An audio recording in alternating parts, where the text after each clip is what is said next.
Hey guys, welcome. If you're new around here, my name is Sandy-Kaye, and today is going to be a special video of sharing my first son, Trenner, his birth story.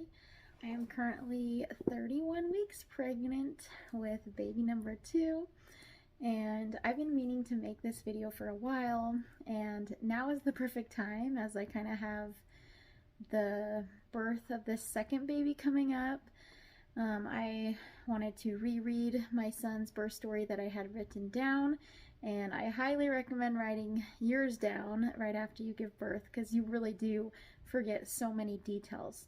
So let's dive right in. This all took place in 2021. So on November 1st, it was a Monday of 2021, I was 41 weeks pregnant and totally done being pregnant at this point. I had done all the things: sex, walking, pineapple, spicy foods, evening primrose, even castor oil, and just like nothing seemed to be getting this show on the road. And it's not that I was uncomfortable at this point, but I started kind of getting worried about induction.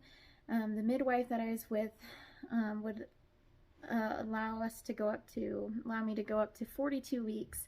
That's where she was comfortable with, and then anything past 41 weeks taking non-stress tests and biophysical profile. So I was 41 weeks, so I had a checkup with my midwife and had the non-stress tests, biophysical profile. Everything looked good, and at this point she said I was a tight 3 centimeters and 50% effaced. So I wasn't getting my hopes up, but I was at least hoping that labor would be happening soon. So Tuesday the 2nd, the next day, I had a foot zoning appointment. A friend kindly offered to do that for free for me, that it might help induce labor, and so I was like, heck, why not? And that really helped relax me, and it just felt nice, and who knows if it helped or not. It didn't hurt by any means. And then that night I got some Rocky Road peanut butter cup ice cream that kind of gave me a sour stomach after eating that, and I thought it was just due to the ice cream, but now looking back, I think that was kind of the start of my labor, the beginning of it. It started with a stomach ache, and then that night my mother-in-law put together fried chicken, broccoli, and pineapple for dinner, and I could just barely eat anything because I didn't feel very great, but I tried to eat a little bit. And then my husband at this point is 2 hours away where we live. He was trying to work as much as he could because he didn't have very much paid time off, so I was just going to call him whenever things started going. So he's 2 hours away from me, and from my parents' house, the hospital that we're going to is 45 minutes away. So that's why I was there just waiting for baby to arrive. And that night at 7:30, before bed, I was doing some squats. I'm not sure why. I probably would not recommend this if you don't want to go into labor at night, because it already likely happens. But anyways, while I was doing squats, I noticed a gush of fluid. And then obviously I like squatted a little more, and then more fluid was coming out. And I'm like, yeah, I know I'm not peeing myself. So I checked, the fluid was clear. The whole making sure I think they say taco for like the timing, amount, color, and odor, if there's any odor to it. So I documented those few things, texted my midwife, and at this point my midwife tells me, hey, I am actually going to be out of town tomorrow, so you are going to be with my partner, an OBGYN, who I had never met before, but I'd kind of like seen in passing in the hospital before. But I just felt really at peace, and that God's hand was in this, and it was all going to work out. And I did really want a woman to help assist in my birth, because, you know, a woman that has given birth before and like could really relate in that sense. But it ended up not being a problem at all. And yeah, I just felt at peace about that. And then I excitedly called my husband and let him know, hey, we're gonna have a baby within the next 24 hours, so you should probably start making the drive. And at the same time that my water had started leaking, I also lost my mucus plug. And then I waited. I should have just gone right to bed. That's really would have been the best thing, is to get rest. But I was just so excited and just like, when are my contractions going to start? So about 3 hours later, around 10:30, my contractions started. And I tried to just lay in bed with those and try and get some rest. But by 11 p.m., I was like, man, I can't lay down with these anymore. But my husband got in around 11 p.m. as well. So I snuggled with him, hung out for a little bit, and then when he was asleep, then I went into the living room and started laboring. So around 11 p.m.-ish, I was in the living room laboring. My contractions were 3 to 4 minutes apart, lasting about 30 seconds. And the best coping thing, that breathing technique that got me through the whole way, was breathing in for 4 seconds, out for 6 seconds.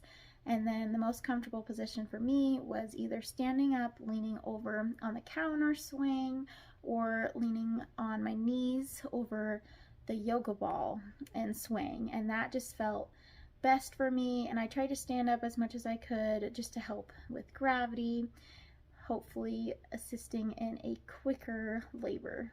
At 1:20 a.m., my surges started picking up, and they were now coming every 2 to 3 minutes and lasting 45 seconds to 1 minute. And my surges continued like this until about 5 a.m. At 5 a.m., when I was making my way from the living room into the kitchen, I had another big gush of fluid. It was even bigger this time, and everything just seemed to intensify. And so I called my husband on the phone and was like, hey, can you bring a towel? And then when he got to me, I was like, I think it's time to go to the hospital. I figured I was close to transition, because at this point I could not think clearly, I couldn't make decisions anymore, and I was starting to feel shaky, and then I kept getting hot and cold. And so those were all signs to me that things were getting serious and we needed to go to the hospital. The 45-minute ride to the hospital was bearable, but only with I was turning to my side, so my head was facing out the car window. My back was towards my husband, who was driving, and he would just give me counter pressure with his hand that wasn't on the steering wheel. He would give me counter pressure, and then the other hand was obviously on the steering wheel. And then at that point, I was making low moan noises, like, oh, just trying to keep the noises low to try and keep things soft and opened down below. That rhymes. But anyway, so moaning and really just feeling like I was definitely in transition, maybe even starting to get pushy. I was getting further along. By 6:30 a.m. we arrived at the hospital, and I sat on the side of the bed for 20 minutes so they could do monitoring to get a strip of the baby's heart rate, and then also get a strip of my contractions and see where we were at. At this point, I was 8 centimeters dilated, and I had a cervical lip on the right side. During this time of having the monitor on me for the 20 minutes and sitting there, I started feeling a lot of pressure on my lower abdomen, and it was starting to feel pretty painful. I was doing those low moans still through the contractions, and as time went on, it just kept on getting more and more intense. And then from around 8 a.m., that's when I would say I started kind of hitting a wall. Really, a physical wall, because I was so tired, but more a mental wall. I started having self-doubt and thinking, I can't do this. I just kept crying. I was super emotional. I was trying to run away from the situation. I just wanted to get out of my body. I did not want to be here. I was just done. And the pain, and there was just so much pressure in my front abdomen. And I was just like, oh, I just want to make this stop. So from 8 a.m. to 10 a.m., it was pushing, but I would say inactive pushing, because I was kind of resisting it and fighting it for those 2 hours. Finally, at 10 a.m., I had a breakthrough and just realized, like, okay, I am the only person that can do this. I remember going into the bathroom, splashing cold water on my face, and looking at myself in the mirror and just giving myself some positive talk, saying, I am the only one that can birth this baby. I can't run away from this situation. And epidural's just gonna slow this down. Like, I'm not gonna get any pain relief from this point. It's going to be painful, but the only way is through. So this is when things started moving along a little bit quicker for me. From 10 to 12, I would call this more the active pushing stage, where I was mentally in the game and I wasn't holding back anymore, but I was actually actively trying to push with every contraction. And with every contraction, you get in about 2 to 4 pushes. And the nurses, I had a nurse at each of my legs and my husband up by my head. And the nurses would instruct me to push and curl up in a ball, like take the back of my legs, pull them towards my face, have my butt up towards the ceiling, and lift up my neck like in a crunch, and push, holding my breath for 10 seconds. Take a breath and then push again, and then repeat this 2 to 4 times, as many times as I could within one contraction.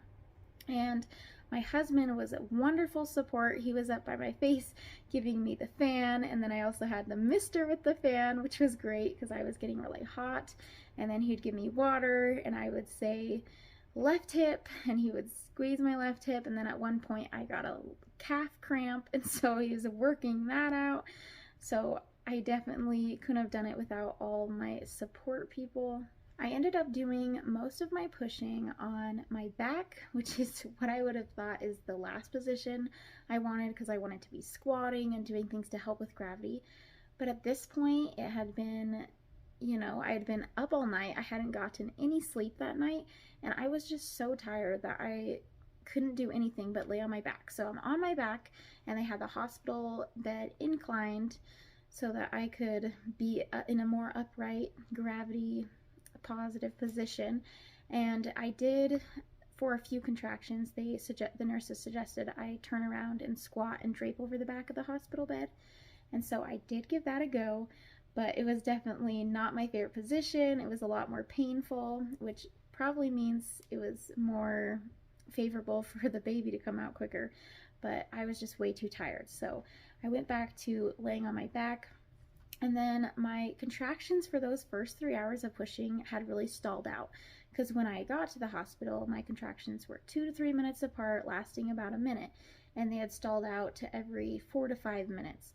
So at this point, they gave me some Pitocin, and at some point they also had to give me some oxygen, an oxygen mask. I remember them putting that on me. I was really out of it though. But the Pitocin really helped move things along. I almost wish that it was given to me sooner. At this point of being such a long period of pushing, my son's heart rate started to decel down to 70 beats per minute. Usually it was up in the 140s or 150s. So the nurses instructed me to lay on my side and to not actively push, but to just calmly breathe, as calmly as you can. Calmly breathe and try and help the baby's heart rate get back up to normal. This was like nice that I was able to get a break, but at the same time it was even more painful because my body was wanting to push, and then resisting and working against my body was even more painful. And honestly, during this whole pushing stage, I just felt so out of my body. Like, you hear people going to labor land and stuff. Like, I literally was not there. The only thing connecting me to the living world was the voices of the nurses. I would just tune into those and just listen and do exactly whatever they said. And then eventually, as time keeps going on, I'll call him Dr. B. So the doctor came in, and he suggested using a vacuum, because with the cervical lip that I had and the baby being OP, and later found out my son had his hand up by his head, a little nuchal hand as well. So with all of that, it was just making it really hard for my son to come out. So he would come up to the +2 station, and he just needed to come a little further. So he suggested a vacuum, and then he also suggested internal monitoring. So we did both those things, and it was go time at this point. So I remember the nurses quickly breaking down the bed, assembling the stirrups, just getting everything going super fast in the room. And I knew, like, okay, I've been pushing, but now this is actually the time I'm going to push my baby out. So at this point, I just didn't even care. I was like, I am not scared. I'm just going to push with my everything.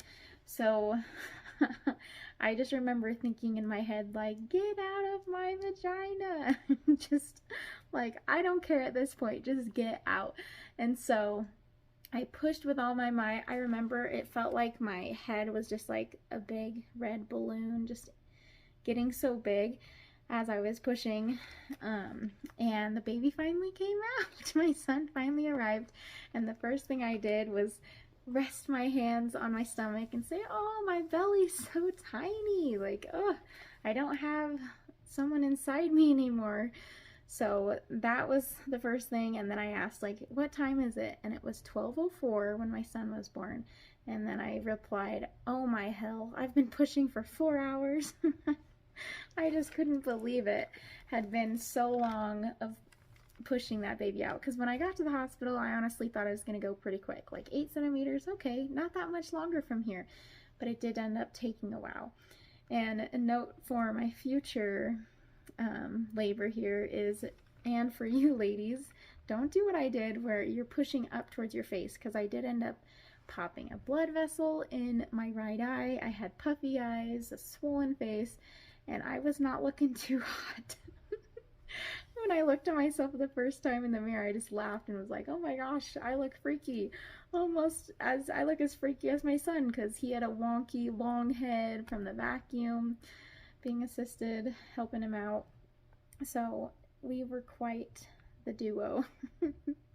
And then I did have a little 2nd-degree tear, and so that took about 30 minutes or maybe 45 to have me stitched up, which at that point I could not care less. I was just so happy to be done with pushing, and I really don't remember the placenta coming out. It's like all a blur. I remember like asking to see it and like looking at it, but honestly my eyes were so swollen, I was just like barely peeking out of them. Could barely, I would just like close my eyes at that point because I was just so relieved to be done and was pretty tired. So for all of you mamas out there, push downwards, down towards your baby. Definitely don't push up towards your face, or you can pop blood vessels and possibly be swollen and all those fun things. Not to scare you, but just to help you out. Because that's something I did not really prepare for the pushing phase of labor. I really just thought, oh, I had heard, oh, 3 pushes and it's out. Like, I honestly thought it was going to be a piece of cake. I'm like, I'm an athlete, like I run long distance and stuff, like I'll be fine. But that was not the case. It's always what you don't super prepare for that ends up what you needed to prepare for. But anyway, I hope you guys enjoyed hearing another birth story. And I just feel so grateful to be a mom, and that first moment after all that hard work of meeting your baby is so worth it. And just being so vulnerable. I was like shaky while they were stitching me up, and I needed help walking to the bathroom. Like, it's just a whole new level of humility, and I'm really hoping with the second delivery that it will go even smoother, and I'm praying that the pushing stage will be quicker. I've heard from a lot of other people, a lot of other women in their stories, is that the second time around the pushing stage does go a lot quicker, so that's always nice to hear.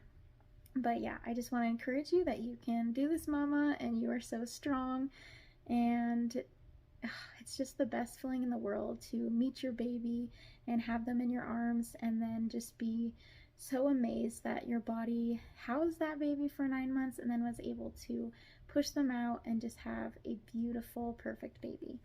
Anyway, I hope you guys have a beautiful rest of your day, and I will see you next time. Bye.